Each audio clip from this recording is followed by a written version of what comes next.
우리는 사도 바울이 모든 것을 예수 그리스도와의 관계로서 표현하고 있었다 하는 사실을 살펴보면서 그 이유는 예수 그리스도 때문이라고 말씀을 드렸습니다.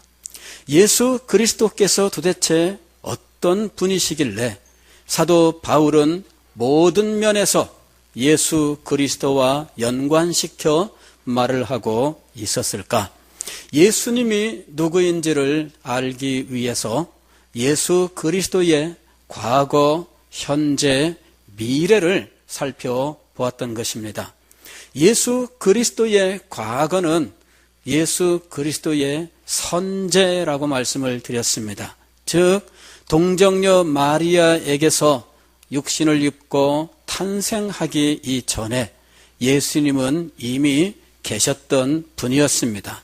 아니, 예수님께서는 아담과 하와가 창조되기도 전에 또 이 온 우주가 창조되기도 전에 하나님과 함께 계셨던 하나님이었던 거지요. 자, 이 예수님의 현재는 교회의 머리라는 것이었습니다.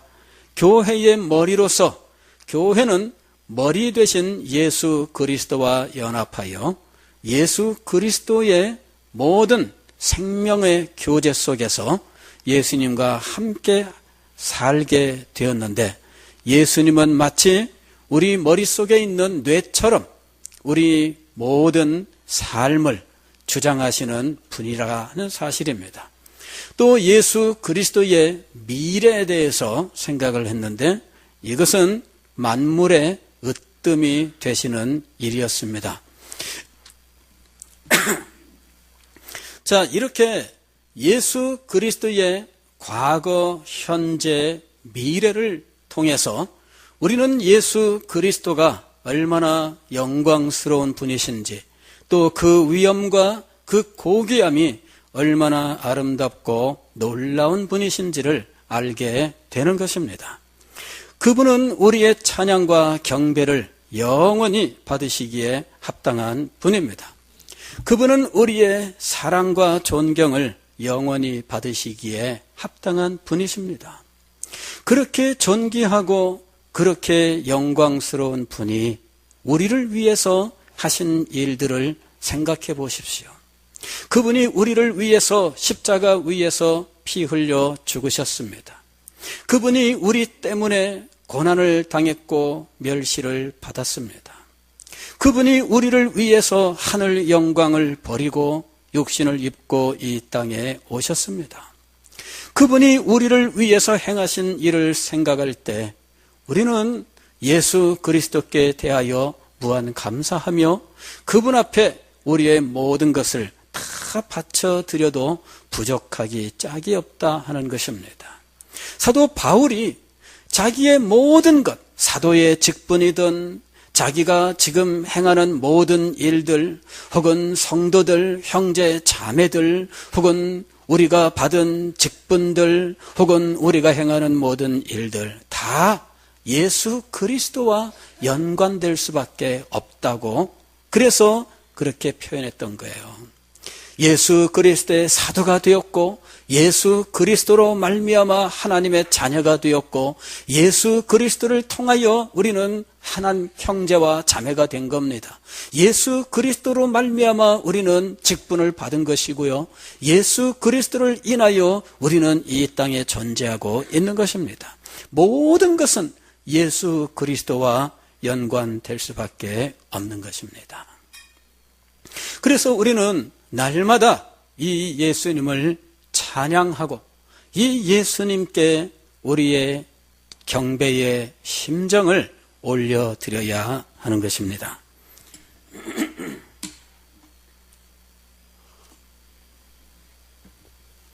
우리 예수 우리 왕이여 한번 같이 한번 찬양해 보겠습니다.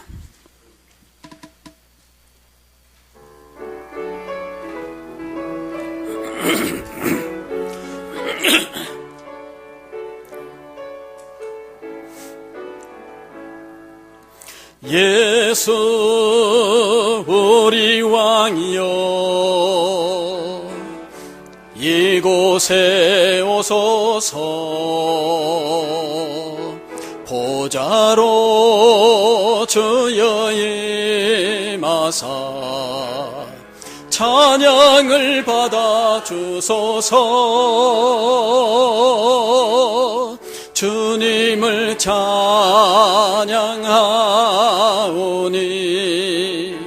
주님을 경배하오니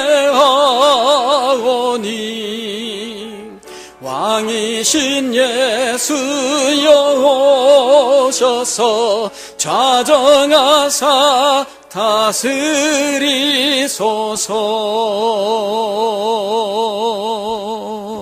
아멘. 예.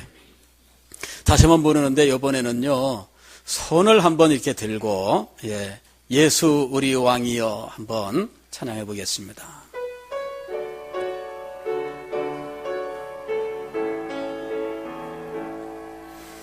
예수 우리 왕이여 이곳에 오소서 보좌로 주여 임하사 찬양을 받아 주소서 주님을 찬양하오니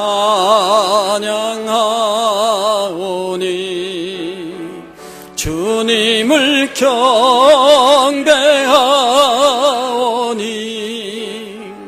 왕이신 예수여 오셔서 좌정하사 다스리소서.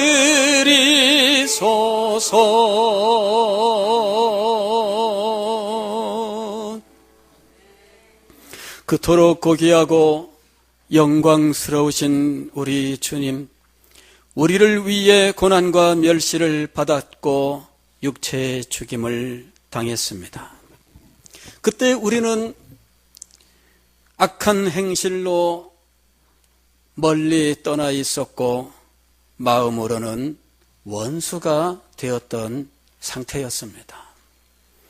오늘 우리가 읽은 성경 21절 말씀을 보니까 전에 악한 행실로 멀리 떠나 그랬습니다. 여기 멀리 떠나라고 하는 이 말은 그 방향을 의미하는 겁니다. 다음에 보면은 마음으로 원수가 되었다라고 말씀하는데 죄인된 우리들의 상태였습니다.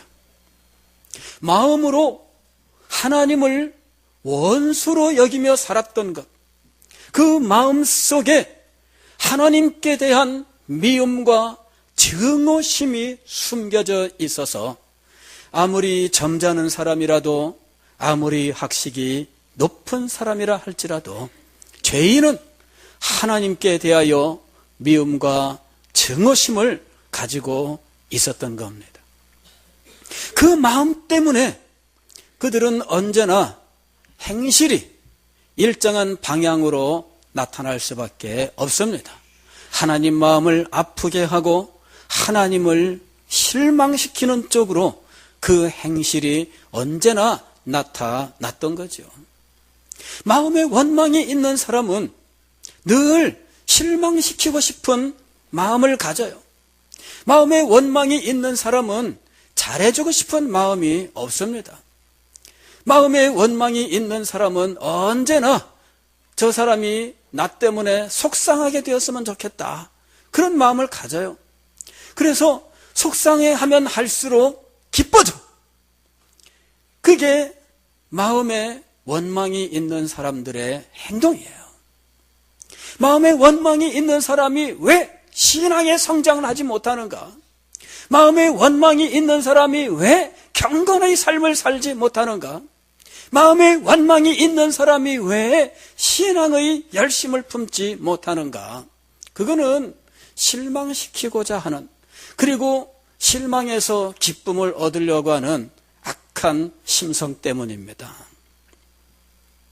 악한 행실로 멀리 떠나 하나님께 미움의 감정, 증오의 감정을 숨기고 있는 죄인들은 그 속에 있는 그 심정이 일정한 행동으로 나타나는데 그것이 악한 행실입니다. 로마서 1장을 보게 되면 이렇게 악한 행실로 하나님을 거역하는 인생들의 모습을 자세하게 기록하고 있습니다. 그들은 불의로 진리를 가로막습니다. 그들은 자기들 속에 하나님을 알만한 것이 있음에도 하나님을 부인합니다. 온 세상이 하나님께 대하여 분명하게 보여주고 있음에도 그 분명하게 보이는 하나님을 부인하는 것입니다. 그리하여 하나님을 알되 하나님으로 영광스럽게도 하지 않습니다. 오히려 그 생각이 허망하여져서 이 세상에 있는 인간과 짐승들의 모양으로 우상을 만들어서 이가 하나님이라고 섬기는 거예요. 하나님의 복장을 터뜨리려고 하는 악한 심정이 바로 거기에 나와 있는 겁니다. 그들은 마음속에 하나님 두기를 싫어했다라고 말씀합니다. 그리고 불의를 행하는 자들을 오히려 박수치며 잘한다 잘한다 이렇게 악한 교제를 나누고 있었던 거죠. 자, 이것이 바로 마음속에 하나님께 미움과 증오의 마음을 가지고 있는 죄인들의 모습입니다. 전에 악한 행실로 멀리 떠나 마음으로 원수가 되었던 너희를, 그것이 우리들의 상태였습니다. 이런 자들을 위해서 그리스도께서 죽으셨습니다. 그것이 우리의 상식이나 혹은 정의에 대한 우리의 건전한 판단에 비추어 볼 때 올바른 일입니까? 예수님께서 의인을 위하여 죽는 자가 혹 있거니와 죄인을 위하여 죽는 자가 있겠느냐? 당연히 죄인을 위해서 죽는 자는 없지 않겠습니까? 죄인은 의인을 위해서 죽어야 된다고 생각하는 것이 우리의 상식이며 또한 우리의 건전한 판단 아니겠습니까?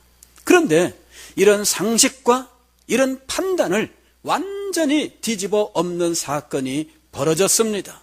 그리스도의 과거를 통해 볼 때, 그리스도의 현재를 통해 볼 때, 그리스도의 미래를 통해서 볼 때, 그리스도의 그 영광과 그 고귀함을 생각해 볼 때, 그리스도께서 전에 악한 행실로 멀리 떠나 마음으로 원수가 되었던 자들을 위하여 희생되는 것이 마땅하냐 하는 것입니다. 그런데 여기 그 죄인들을 위해서, 그 원수들을 위해서 기꺼이 죽음을 무릅쓴 분이 계십니다. 바로 그분이 예수 그리스도인 것이죠. 이것이 올바른 일입니까? 이것이 합당한 일입니까? 이것이 있을 수 있는 일입니까? 그런데 이 옳지 않은 일이 당연히 시행되었고, 이렇게 어긋난 일이 우리를 위하여 시행이 된 겁니다. 여러분, 우리가 받은 이 구원이 얼마나 불합리한 일인지를 알아야 돼요. 어떻게 의인이 죄인을 위해서 죽습니까? 아니, 어떻게 죄가 한 점도 없으신 절대적인 의인이 어떻게 죄악 덩어리인 자들을 위하여 죽을 수 있습니까? 이것이 우리의 사회생활 속에 일어난다면 여러분이 견딜 수 있겠습니까? 벌떼처럼 일어나서 저 죄인이 죽고 이 의인이 살아야 되는데 의인이 죽고 죄인이 살다니 이건 말이 안 된다. 너 죄인, 너는 당장 죽어라. 이렇게 누구나 다 손가락질하고 들고 일어나지 않겠습니까? 그러나 오늘 우리 교회 안에서는 아무도 그런 사람이 없습니다. 내가 그리스도께서 나를 위하여 죽어도 될 만큼 가치 있는 존재라고 생각하십니까? 내가 그렇게 잘난 존재라고 생각하십니까? 내가 그렇게 의로운 자라고 생각하십니까? 내가 그만큼 가치 있는 존재입니까? 우리들은 이 사실을 깊이 생각을 해야 됩니다. 내가 뭐라고 그 영광의 주님께서 나를 위해서 십자가 위에서 죽으셔야 했습니까?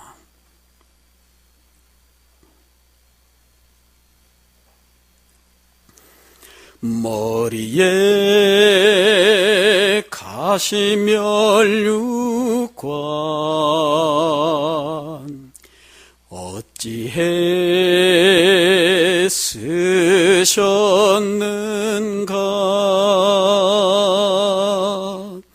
채찍에 피 흘리심은 누구를 위함인가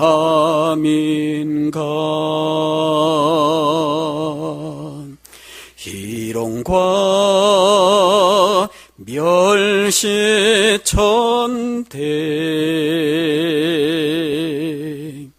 어찌해 받았는가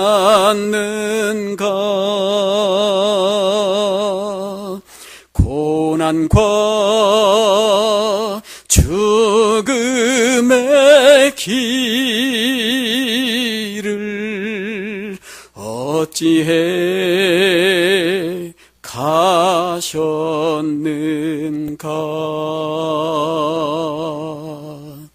예수 오 예수 나의 죄를 대속하신 주 마지막 피 한 방울 나 위해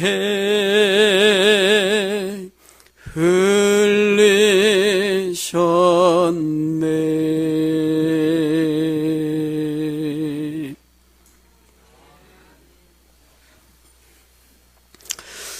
이 찬송 우리 다 같이 한번 불러보겠습니다.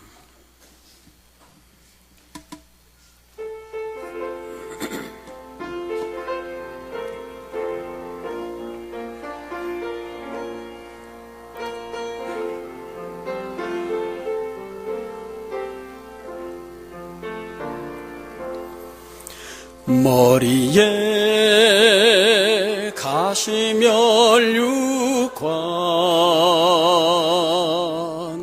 어찌해 쓰셨는가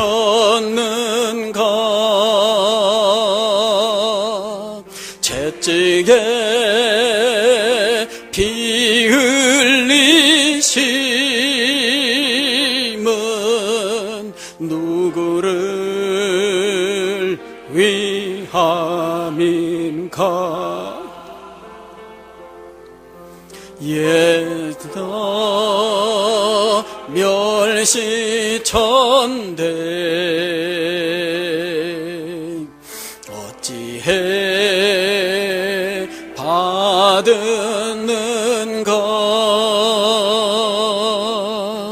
고난과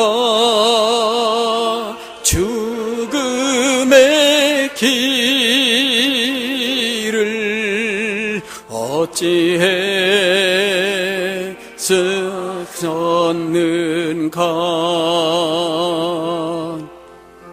예수 오 예수 나를 위해서 대속하신 주 마지막 피 한 방울 나 위해 흘리셨네. 2절 부르겠습니다. 골고다 험한 길을 골고다 험한 길을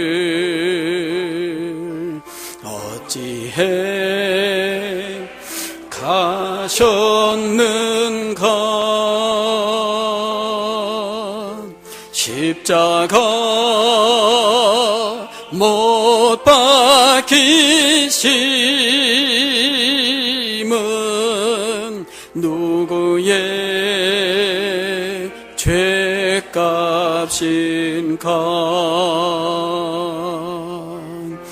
어린 양 보혈의 피 누구를 위함인가.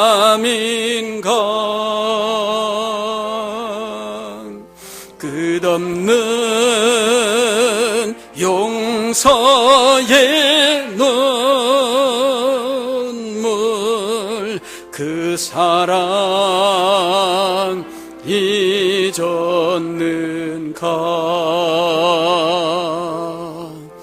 예수 오 예수 나의 죄를 대속하신 주 마지막 피 한 방울 나 위해 흘리셨네.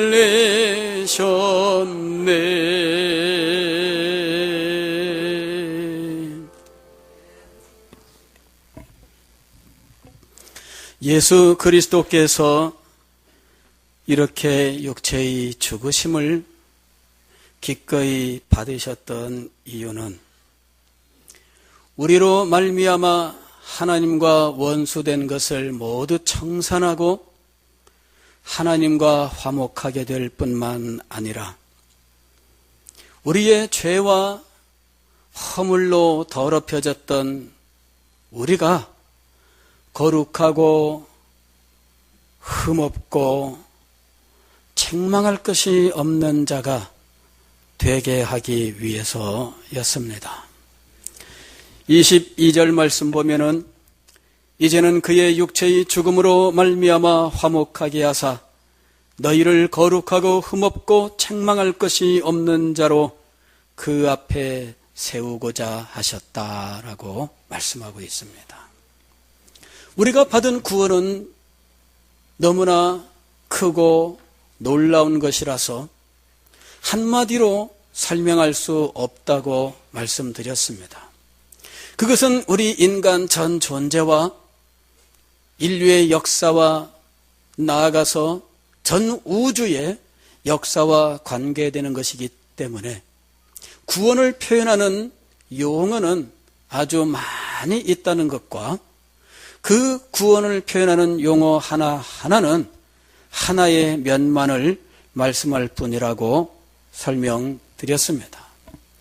우리는 구원하면은 죄 사함이라고 생각합니다.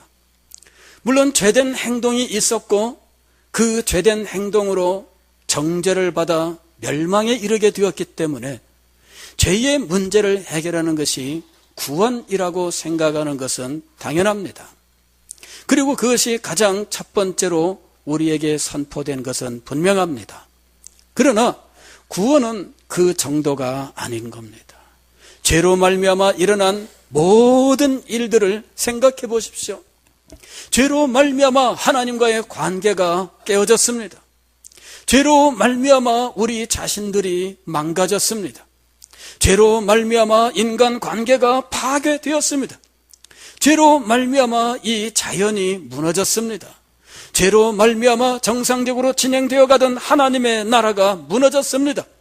죄로 말미암아 온 우주가 모두 잘못되어 버리고 말았던 것입니다. 그러므로 구원이란 이 모든 것들이 회복되는 것을 의미하는 것입니다. 예수 그리스도의 십자가의 죽으심으로 말미암아 우리의 죄를 해결하였을 때 하나님과의 관계의 회복이 일어나고 우리 자신 속에 무너졌던 망가졌던 것들이 회복되고 모든 인간 관계가 회복이 되고 이 우주와 모든 것들이 새롭게 회복되는 것입니다. 성경은 이것을 가리켜서 새 창조라고 말씀했던 것입니다. 그리고 그 새 창조 속에 있는 우리들을 가리켜서 새로운 피조물이라고 불렀던 것입니다. 그런즉 누구든지 그리스도 안에 있으면 새로운 피조물이라. 이전 것은 지나갔으니 보라 새 것이 되었도다. 마음으로 원수가 되었고 악한 행실로 하나님을 거역하고 하나님을 원망스럽게 하며 하나님을 멀리 떠났던 자들이 예수님의 죽으심을 통하여 그 마음의 원수됨이 회복돼야 되는 거죠. 마음속에 하나님께 대한 사랑이 회복돼야 됩니다. 하나님께 대한 사모의 심정, 하나님을 기쁘시게 하고자 하는 마음이 일어나야 됩니다. 그 마음 속에서 먼저 변화가 일어나야 되는 것입니다. 그리고 그 마음으로부터 악한 행실이 아닌 선한 행실, 하나님을 기쁘시게 하는 삶을 살아야 하는 것이죠. 신앙의 거룩한 의무들에 대해서 말씀을 드리면, 어떤 분들은 우리 목사님은 참 율법적이다 이렇게 생각하실 수 있습니다. 그 이유는 무엇인가? 그거는 마음속에 이 마음의 변화가 일어나지 않았기 때문이에요. 그 마음속에 변화가 일어났고 그 마음속에 그리스도와 하나님으로부터 우리에게 베풀어 주신 이 구원이 어떤 것인지, 구원의 그 전체적인 모습들이 생생하게 살아 있었다면 신앙의 거룩한 의무들은 그냥 억지로 해야 되는 의무가 아닌, 율법이 아닌 감사와 찬양이 되었을 것입니다. 그게 진짜입니다. 마음속에 무엇이 없는 거예요? 왜 이것이 사라졌을까?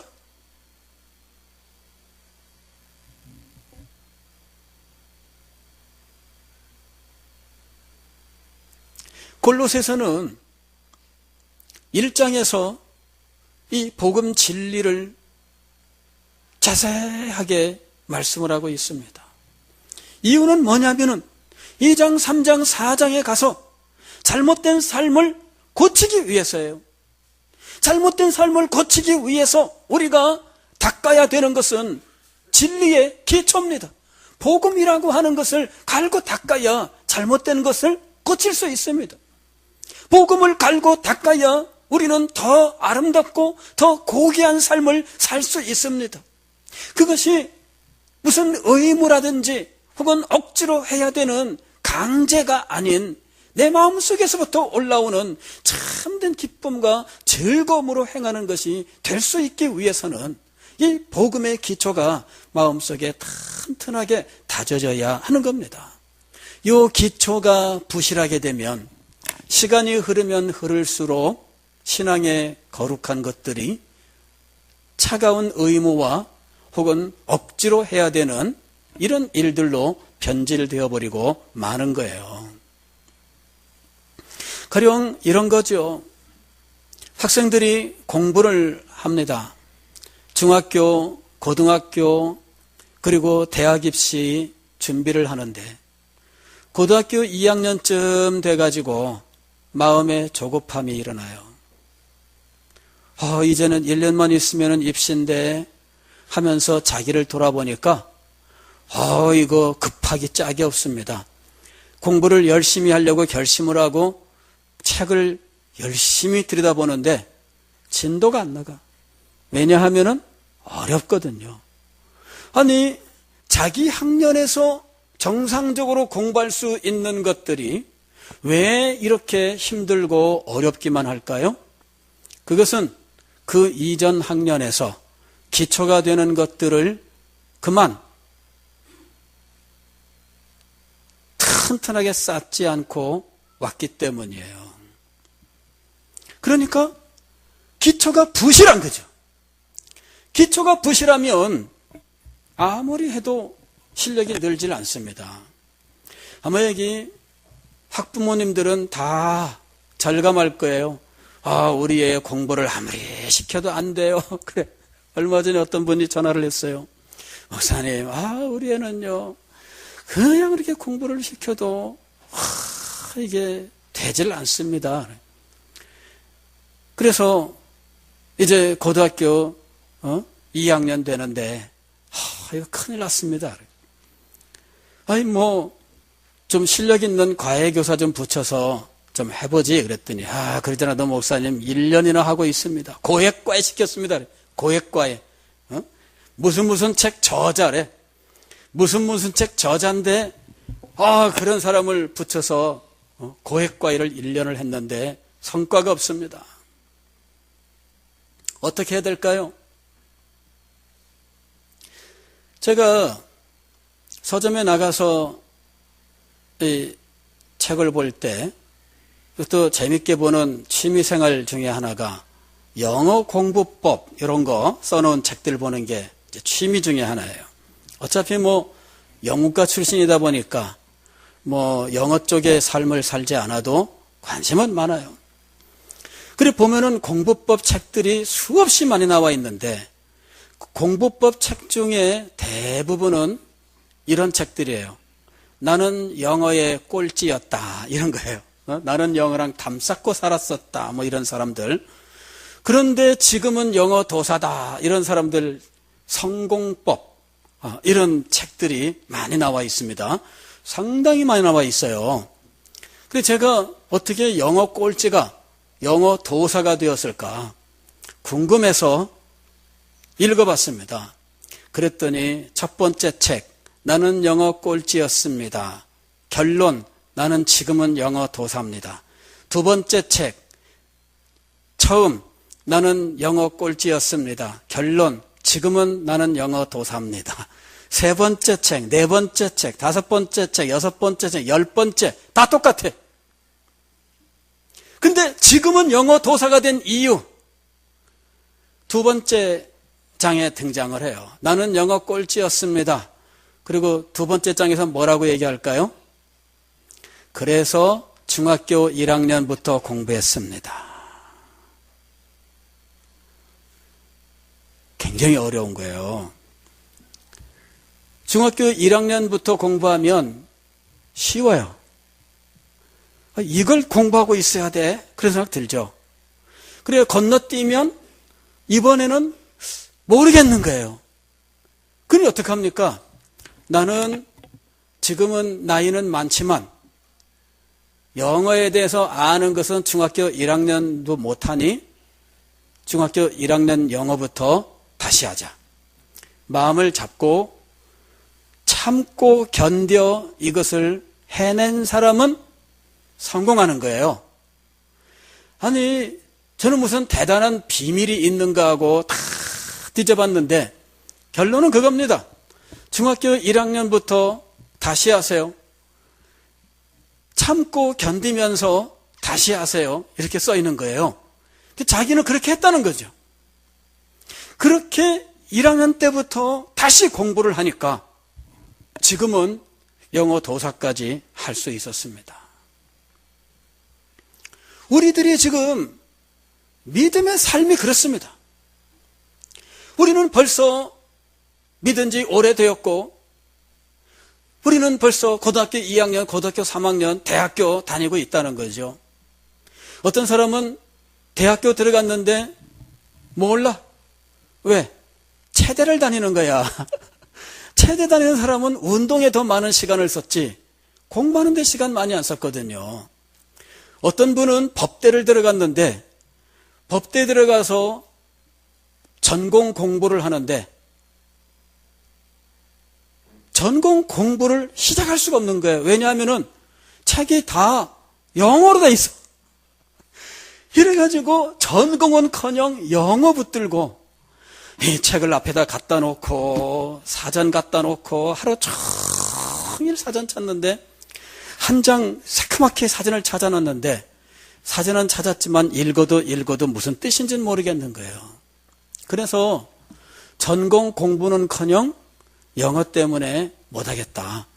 이래가지고 중학교 1학년 영어부터 다시 시작했다. 이런 사람도 있어요.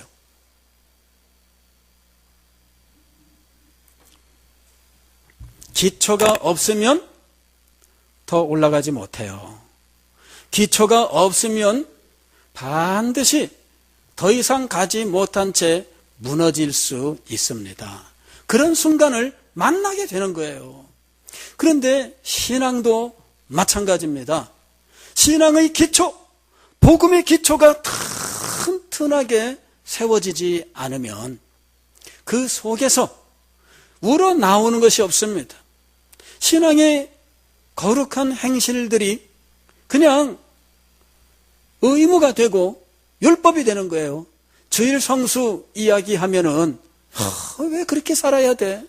기도 열심히 합시다. 그러면은 왜 꼭 기도를 하자고 해야 돼?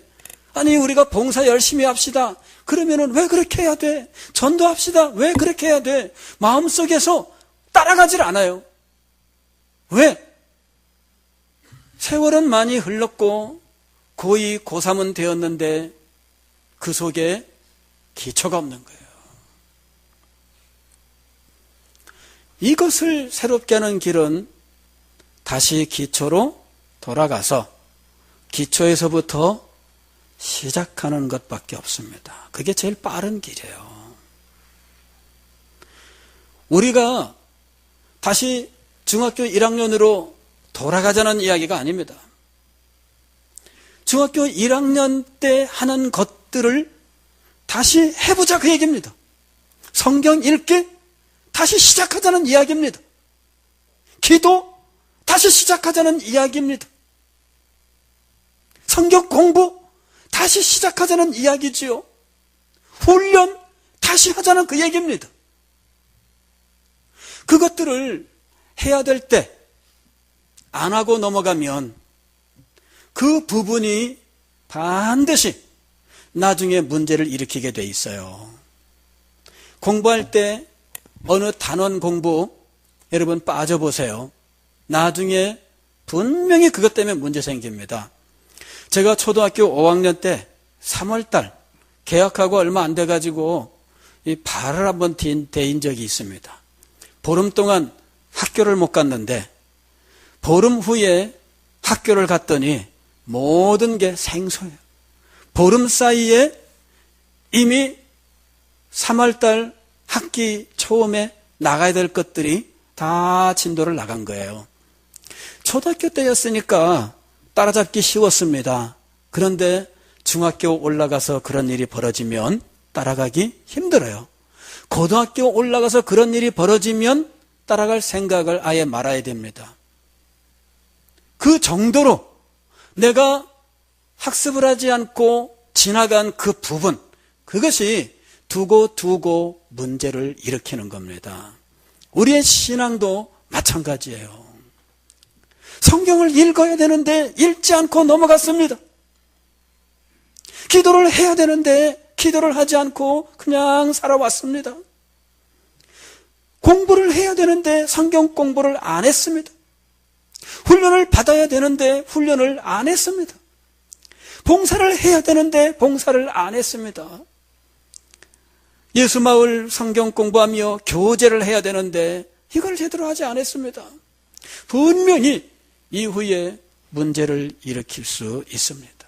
아니, 반드시 그 빠졌던 부분들이 나중에는 더 크게 성장해 나가는 일에 장애가 되고, 아니 그 정도가 아니라 오히려 신앙 자체가 무거운 짐이 되는 그런 상황으로 떨어질 수가 있는 것입니다. 사랑하는 성도 여러분, 우리가 신앙생활을 할 때 잠시 마음에 감동받는 것이 전부일 것이라고 생각하시면 안 됩니다. 그것이 우리 속에서 하늘의 기쁨과 즐거움과 능력과 권세로 살아날 수 있기 위해서 우리 속에서부터 역사는 무엇인가가 있어야 하는 겁니다. 그런데 그것을 위해서는 복음의 기초가 튼튼하게 닦여야 돼요. 빠져있는 부분들이 채워져야 됩니다. 해야 될 것들을 해야 됩니다. 그렇게 하지 않고 우리는 하나님의 은혜를 구하고 있는 거예요. 그걸 하지 않고 하나님의 은혜를 구할 때 하나님의 은혜가 우리에게 임할까요? 그렇지 않습니다, 여러분. 그렇지 않습니다. 우리는 요행이 어느 날 마음에 어떤 자그마한 감동이 오면 하나님의 은혜가 임했다고 생각을 합니다. 그리고 거기서 만족하는 거예요. 거기서 만족하면 안 됩니다. 마음에 감동이 있었으면 그때부터 여러분 기초를 닦는 대로 나가야 돼요. 다시 시작하셔야 됩니다. 기도 다시 시작하셔야 돼요. 성경 읽기 다시 시작하셔야 됩니다. 말씀 공부 다시 시작하셔야 돼요. 훈련 다시 시작하셔야 됩니다. 그래야 신령한 은혜가 우리에게 계속해서 역사하는 겁니다. 그리고 신앙의 의무들이 무거운 짐이 되지 않고 오히려 기쁨이 되고 즐거움이 되고 능력이 되고 그것이 오히려 우리의 마음의 모든 근심과 걱정을 쫓아내고 우리 속의 기쁨을 회복시키며 우리의 삶의 무능력함과 무력함을 쫓아내고 오히려 능력과 생기로 충만하게 만드는 겁니다. 여러분, 우리 속에서 이 기본이 회복이 돼야 됩니다. 이게 회복이 되어야 우리의 마음에, 우리의 삶에 회복이 있는 겁니다. 이것 없이 막연하게 기대하는 것만 가지고는 되지 않습니다. 사랑하는 성도 여러분, 오늘 우리가 2월 마지막 주를 맞았습니다. 이제 또 3월달을 맞이하겠죠.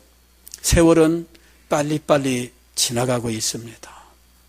여러분, 다시 시작합시다. 다시 시작합시다. 성경 읽기 다시 시작합시다. 기도하기 다시 시작합시다. 말씀 연구 다시 시작합시다. 서로 사랑하며 섬기기 다시 시작합시다. 다시 시작하는 그곳에 주님께서 역사하시고 회복의 은혜를 주실 줄 믿습니다.